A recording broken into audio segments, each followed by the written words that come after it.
Now, health experts in our area and across the country are sounding the alarm about a possible tripledemic. Now, this comes amid a surge in cases of COVID, flu, and RSV cases, which has been affecting children nationwide. CBS News' John Diaz joins us live from the newsroom with more on what doctors are saying. John? Well, Chris and Mary, doctors say it's all about monitoring your children's symptoms. RSV is a respiratory disease, so check their breathing if they're sick, and if in doubt, take them to an emergency room, where if they do have the disease, most are treated and released in a few days. This morning, a tripledemic is a growing concern sweeping the nation, fueled by an extreme spike in cases of RSV among children, combined with COVID and the flu. Well, there's situations where you can be infected by multiple pathogens at once.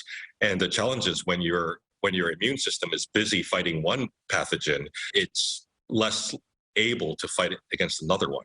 All three viruses have common symptoms, often starting with a fever, congestion, and runny nose. COVID can cause a sore throat and digestive issues. RSV, which is a respiratory virus, causes wheezing and coughing. Dr. Bruce Wiley spoke with CBS 2's Jessica Moore, saying viruses like RSV were mostly avoided for the past 2 years because of strict COVID precautions, many of which are now gone. Do you foresee a time where we revert back to the early days of COVID when hospitals were at max capacity, but this time we're talking about children's hospitals? That is a concern, and we're already hearing reports of hospitals reaching close to capacity, so it could very well happen, yes. In D.C. and 36 states, including the tri-state area, RSV cases are rising at an alarming rate as the trio of viruses are filling hospitals to capacity. More than 70% of pediatric beds are already occupied nationwide.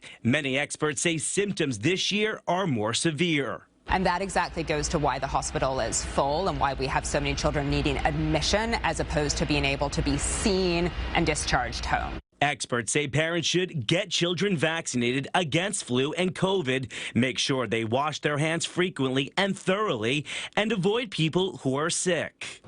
And coming up later on in the newscast, we will introduce you to a nurse who says that pediatric intensive care unit nurses are in serious need here in New York City. Mary? John Diaz. John, thank you.